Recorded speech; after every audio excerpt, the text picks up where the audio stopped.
For basically all of human history, our story has been one of growth, right? More people, more expansion, a curve that just kept getting steeper. Well, that story is changing, fundamentally.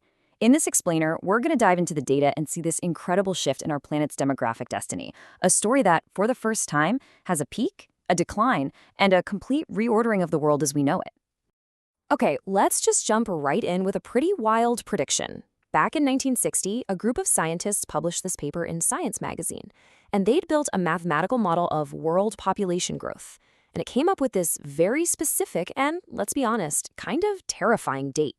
According to their math, Friday, November 13th, 2026 was the day the human population would become infinite. Yeah, infinite. They had a sense of humor about it, though. They called it doomsday. So, did they really think the world was going to end in a population singularity? Of course not.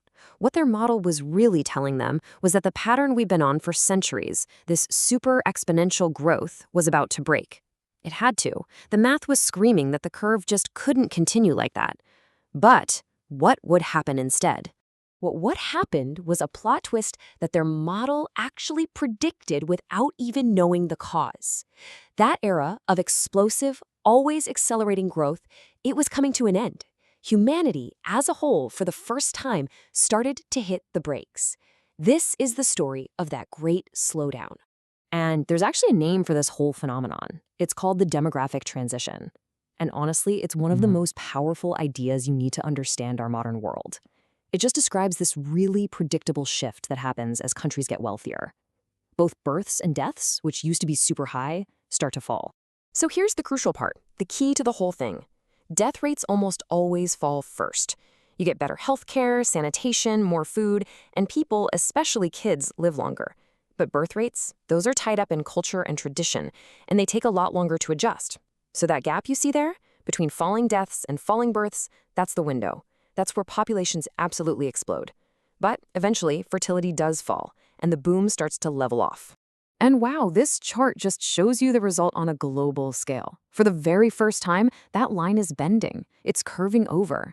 You can even see how the different UN projections have been revised downwards over the years. That means this slowdown is happening even faster than we thought. We're not on a rocket ship to infinity anymore. We're on a clear trajectory to a peak. Let's put some real dates on that curve, just to see what it feels like. We had 8 billion people back in 2023. Okay, but look at the timeline. It took 12 years to go from 7 to 8 billion.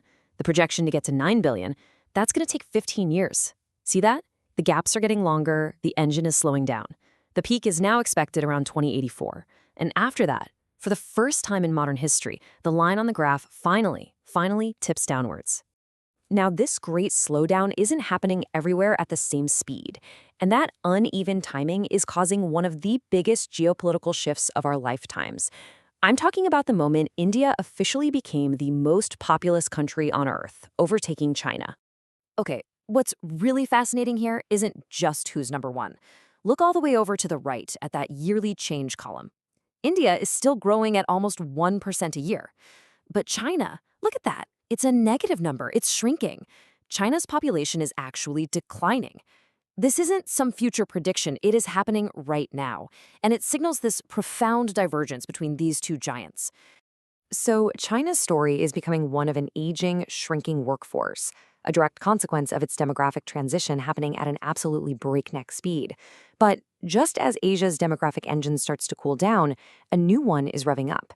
The continent of Africa is now positioned to have this massive demographic advantage, with a young, growing population that's ready to drive the next wave of global growth. And this isn't just about India or China or Africa. What we're really talking about is a complete reshuffling of the global deck. The list of the world's most populous countries, which has always been a pretty good proxy for power, for markets, for influence, is being completely redrawn for the 21st century. This chart is just incredible. Seriously, just follow the lines from 1950 to 2100. You can see these established powers, like Germany, the UK, Italy, they just slide completely out of the top 15. Russia, Japan, they fall dramatically. But now look at the lines surging upwards. Nigeria, the Democratic Republic of Congo, Ethiopia. This is basically the story of our century in one single graphic. And don't think this incredible surge is some distant thing happening way down the line. It's already here. I mean, looking at the projections for 2026, Nigeria is already the sixth largest country in the world. Ethiopia is number 10. By the middle of this decade, you've already got 4 African nations in the top 15, with a whole lot more climbing fast right behind them. To really get a sense of just how big this shift is, let's boil it all down to one number. Back in 1950, just one African nation was in the world's top 15 most populous countries. By 2100, how many do you think there will be? 7. Nearly half the list. That is a seismic shift in the world's center of demographic gravity. All right, so we've seen the slowdown, we've seen the great reshuffling. So what's the final act? Where does this all end up? We are heading for a world after peak human. The big takeaway is really this. The 20th century was all about explosive population growth. The 21st century, it's going to be defined first by the momentum from that growth, and then by population decline. The global total fertility rate, the average number of births per woman, is expected to fall below that magic replacement level of 2.1, right around the year 2050. So what does a world with fewer babies and more old folks actually look like? Well, it looks like this. Back in 1950, the age structure of wealthy countries was a classic pyramid, right? A wide base of young people supporting a narrow top of older folks. By 2100, that pyramid becomes a column, or maybe even an inverted pyramid, top-heavy, with way more older people than young people. And the numbers behind that shapeshifting are, well, they're stark. In 1950, the median age of a person on Earth was just over 22. Today, we're at almost 31. By the end of the century, the median human will be over 42 years old. Our entire species is aging, and it is happening incredibly fast. And all of this leaves us with one final massive thought. For all of recorded history, our economies, our societies, our cultures, they've all been built on one simple assumption: growth. We are now entering a totally new era, one that's going to be defined by aging and eventually shrinking. It's going to bring challenges we have never, ever faced before, from how to support older populations to how to spark economic dynamism with fewer young people. It is the great shift of our time. And the real question is, are we ready for it?